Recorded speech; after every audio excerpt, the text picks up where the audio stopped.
আসসালামু আলাইকুম। Front-end web ডেভেলপমেন্টের দ্বিতীয় পর্বে সবাইকে স্বাগত জানাচ্ছি। আমি মোহাম্মদ ইরফান আলী। আশা করি সবাই ভালো আছেন। গত পর্বে আমরা শিখেছি HTML কি, এটির কাজ ও ব্যবহার সম্বন্ধে।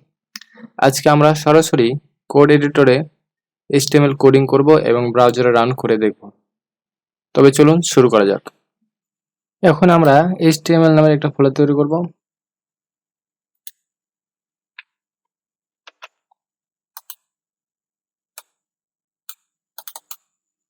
এই ফোল্ডারের ভিতরে index.html নামের একটি ফাইল তৈরি করব।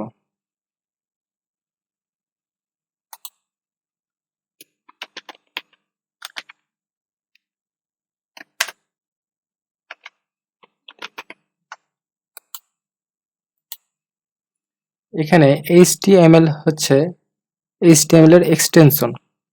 HTML এর জায়গায় আমরা HTM লিখলেও হবে, তবে HTML সম্পূর্ণটা লেখাই শ্রেয়।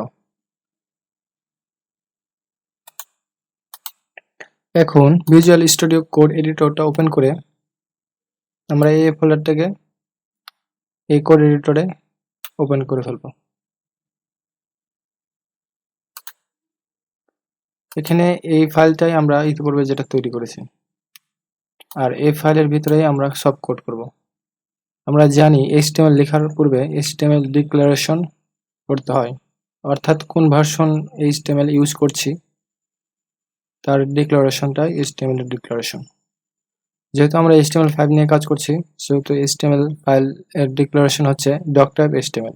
এই জন্য আমরা লেস দেন চিহ্ন তারপরে এক্সক্লামেটরি চিহ্ন দিয়ে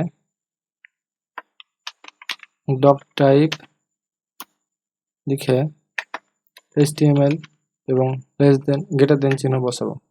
এটাই মূলত HTML5 এর ডিক্লারেশন। আমরা এখানে কেন বড় হাতের লিখলাম? এখানে আমাদের ছোট্ট হাতের অক্ষরে লিখলে কোনো সমস্যা নাই। অর্থাৎ আমরা HTML এর সকল কিছুই বড় হাতের অক্ষরেও লিখতে পারি, আবার ছোট হাতের অক্ষরেও লিখতে পারি, তবে সবই ছোট হাতে লেখাই শ্রেয়। শুধুমাত্র এই ডক টাইপটা সবাই বড় হাতে লেখে, এজন্য আমিও লিখলাম, এটা দেখতে সুন্দর লাগে। এখন আমরা HTML এলিমেন্ট লিখব। এই জন্য HTML এর পূর্বে লেস দেন চিহ্ন এবং পরে গ্রেটার দেন চিহ্ন ব্যবহার করব। এটা হচ্ছে মূলত HTML এর ওপেনিং ট্যাগ এবং এটা হচ্ছে ক্লোজিং ট্যাগ। লক্ষ্য করলে দেখা যায় HTML এর ক্লোজিং ট্যাগের পূর্বে, অর্থাৎ টেক্সটের পূর্বে একটা স্ল্যাশ আছে, আর এখানে কিছু নাই। মূলত এই এলিমেন্টের ভিতরেই সকল কিছু লিখতে হয়, অর্থাৎ HTML এর সকল কিছু এই HTML এলিমেন্টের ভিতরে লিখতে হয়। HTML এলিমেন্টের ভিতরে দুটা এলিমেন্ট লিখতে হয়, তার মধ্যে হেড এলিমেন্ট এবং অপরটি হচ্ছে বডি এলিমেন্ট। এই হেড এলিমেন্টের ভিতরে স্টাইল, স্ক্রিপ্ট, মেটা, ডাটা, টাইটেল ইত্যাদি থাকে। এছাড়াও লিঙ্ক, বেজ ইত্যাদি থাকে। এবং বডি এলিমেন্টের ভিতরে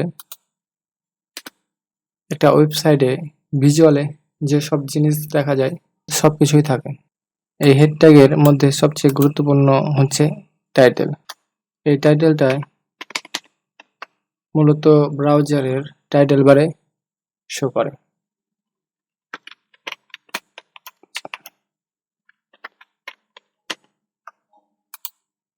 আর বডি ট্যাগের ভিতরে যেসব কন্টেন্ট অ্যাড করা হয় সম্পূর্ণটাই ব্রাউজারের বডিতে শো করে। যেমন on this is a heading. আমরা এটাকে এখন যদি রান করি তাহলে ব্রাউজারের মাধ্যমে দেখতে পাবো এখানে দিস ইজ এ টাইটেল, যেটা টাইটেল ট্যাগের ভিতরে কন্টেন্ট ইউজ করার ফলে এসেছে, এবং দিস ইজ এ হেডিং, যেটা বডি ট্যাগের ভিতরে ইজ অন হেডিং ট্যাগ ব্যবহার করার মাধ্যমে এসেছে। আমরা ব্যবহারের সুবিধার্থে উইন্ডো দুটিকে দুই পাশাপাশি রেখে কাজ করব। Heading tag. হেডিং ট্যাগ মূলত ব্রাউজারের হেডিং তৈরি করার ক্ষেত্রে ব্যবহার করা হয়। HTML5-এ মোট 6টা হেডিং আছে, H1 থেকে শুরু করে H6 পর্যন্ত। ওয়েব পেজে কোনো হেডিং বা শিরোনাম তৈরি করার জন্য ব্যবহার করা হয় হেডিং ট্যাগ। একটি HTML ডকুমেন্টের জন্য হেডিং ট্যাগ খুবই গুরুত্বপূর্ণ। সাধারণত 6টা হেডিং ট্যাগ HTML আছে: H1, H2, H3, H4, H5, H6। সবচেয়ে বড় ফন্টের হেডিং ট্যাগ হচ্ছে H1, তারপরে তুলনামূলক ছোট হচ্ছে H2, তার থেকে তুলনামূলক ছোট হচ্ছে H3, তার থেকে আবার তুলনামূলক ছোট হচ্ছে H4, একইভাবে তুলনামূলক ছোট H5 এবং H6। H1, এবার দেখবো আমরা H2।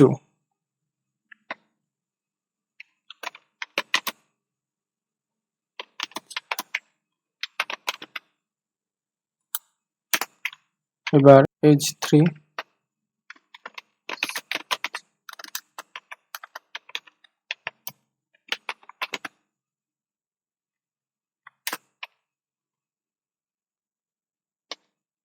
H4,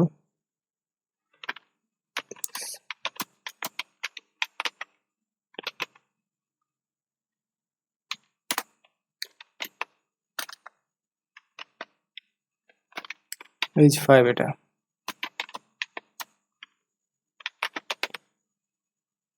এবং সর্বশেষ হেডিং হচ্ছে H6।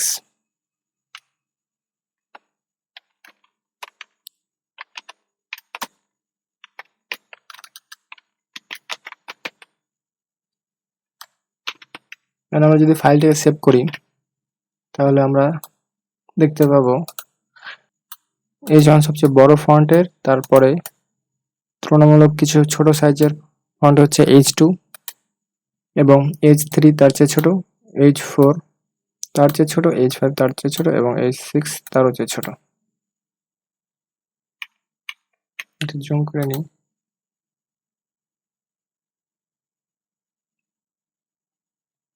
এবার আমরা দেখব প্যারাগ্রাফ ট্যাগ।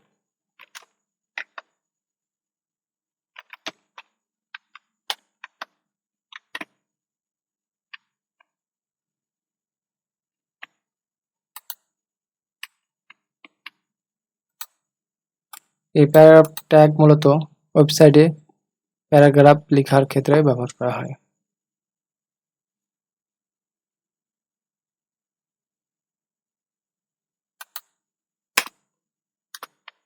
আনঅর্ডার লিস্ট মূলত লিস্ট তৈরি করার ক্ষেত্রে ব্যবহার করা হয়। List item.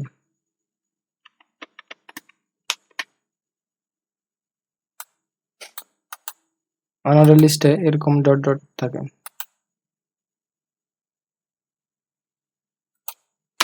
Order list.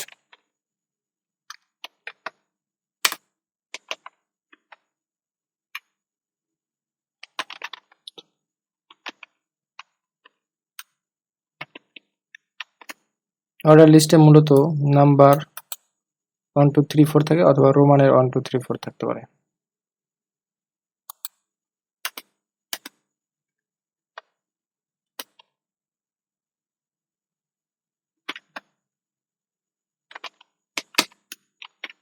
এটির মাধ্যমে মাত্র বোল্ড, বি ট্যাগের মাধ্যমে বোল্ড বোঝানো হয়েছে, অর্থাৎ টেক্সটকে বোল্ড করার ক্ষেত্রে বি ট্যাগ ব্যবহার করা হয়।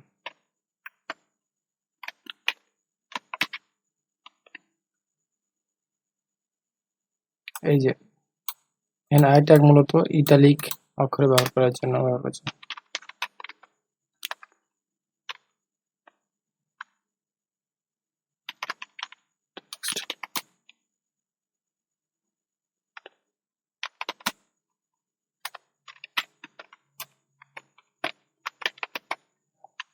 স্ট্রং ট্যাগ দ্বারা খুবই গুরুত্বপূর্ণ টেক্সটকে বোঝানো হয়েছে, অর্থাৎ এটাও এক ধরনের বোল্ড তৈরি করে।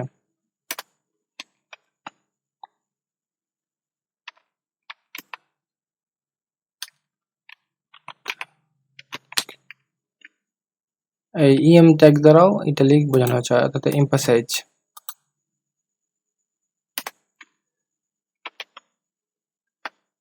বিআর মূলত লাইন ব্রেক তৈরি করার ক্ষেত্রে ব্যবহার করা হয়, অর্থাৎ আমরা ইটালিক আর ইম্পর্টেন্ট এই দুটো ট্যাগকে আলাদা করার ক্ষেত্রে, অর্থাৎ এই দুটো ট্যাগের মাঝামাঝিতে যদি একটা লাইন দিতে চাই তাহলে লাইন ব্রেক হবে, অর্থাৎ এটা আরেকটা লাইনে তৈরি হবে। সেম ভাবে আমরা যদি এক ট্যাগের বিআর ট্যাগ, তাহলে এটা আরেকটা লাইনে চলে যাবে। এবার এটাকে যদি আমি একাধিকভাবে ব্যবহার করি তাহলে 3টা লাইন হবে, অর্থাৎ বিআর ট্যাগ হচ্ছে লাইন ব্রেকের জন্য একটা লাইন, দুটা লাইন এবং 3টা লাইন, 3টা লাইনের সমান জায়গা ফাঁকা দিবে।